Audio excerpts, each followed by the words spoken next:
Shah news में आपका इस्तकबाल है। ताज़ा तरीन खबरों के लिए देखते रहिए शाह न्यूज। హైదరాబాద్ లో ఉపాధి కోసం లేదా ఇతరత్ర పనులకు పోయేటువంటి వాళ్ళ సౌకర్యం కోసం ఇందిరమ్మ క్యాంటీన్లను అల్పాహారంతో సహా అల్పాహారం సమయంలో అల్పాహారం, మధ్యాహ్న సమయంలో భోజనాన్ని నాణ్యతతోటి ఏర్పాటు చేసే విధంగా కౌంటర్లు ఏర్పాటు చేస్తా ఉన్నాం. జిహెచ్ఎంసీ అధికారులు ఇప్పటికే ఒక మ్యాపింగ్ ప్లానింగ్ చేసుకొని ఉన్నారు. ఇంకా ఎక్కడైనా ఇటువంటి ఇందిరమ్మ క్యాంటీన్లు ఎస్టాబ్లిష్ చేయాలనుకుంటే కూడా ప్రభుత్వం తరఫున గుర్తించడం జరుగుతూ ఉంది.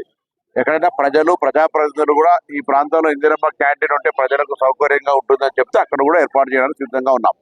ఇందిరమ్మ క్యాంటీన్ల ద్వారా ఇబ్బంది పడకుండా ప్రజలకు ఉదయాన్నే పనికి వెళ్ళేటువంటి వాళ్ళు ఇక్కడనే అల్పాహారం తీసుకోవడము, మధ్యాహ్న భోజనం తీసుకొని వారి యొక్క పనులు చేసుకునేటువంటి సౌకర్యం కలిగజేస్తోంది. ఎందుకంటే హైదరాబాద్ ఉపాధి కల్పనకు సంబంధించి మెట్రోపాలిటన్ సిటీగా పెరుగుతున్నటువంటి పరిస్థితులలో ప్రజలకు సౌకర్యాలు కలిగజేసే బాధ్యత, ఇన్ఫ్రాస్ట్రక్చర్ డెవలప్మెంట్తో పాటుగా సంక్షేమ కార్యక్రమాలు ఇటువంటి కార్యక్రమాలు కూడా ప్రాధాన్యత ఇస్తూ ఈరోజు క్యాంటీన్ ఇందిరమ్మ క్యాంటీన్ సుందరయ్య విజ్ఞాన కేంద్రం దగ్గర ప్రారంభించుకోవడం జరిగింది. 5 రూపాయలకే బ్రేక్ఫాస్ట్, 5 రూపాయలకే భోజనం.